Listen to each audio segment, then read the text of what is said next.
Kung bukas biglang mamatay yung breadwinner ng pamilya nyo, anong gagawin mo?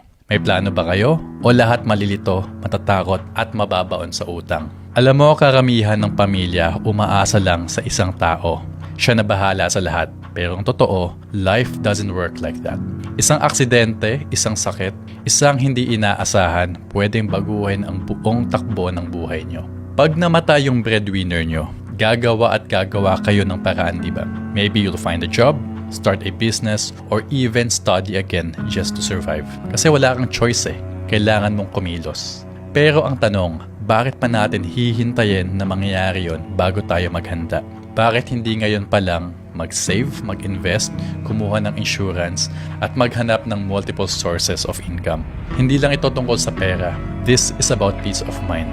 Yung alam mong kahit anong mangyari bukas, may laban at may direction pa rin ang pamilya nyo.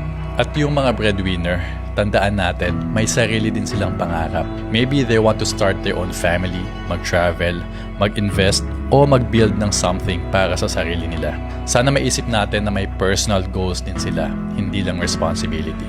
Kung ikaw ay isang breadwinner, gusto kong sabihin na I'm very proud of you. Thank you for carrying that weight for your loved ones. At kung hindi ka breadwinner, pero may capability kang magtrabaho, kumilos ka rin.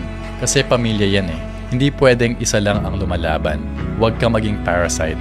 Life is uncertain, pero ang paghahanda, choice mo yan. So, ask yourself again, kung bukas mawala ang breadwinner ng pamilya, handa ba kayo? Kung hindi pa, ngayon ang tamang oras para kumilos. Kamaster Kabisyo.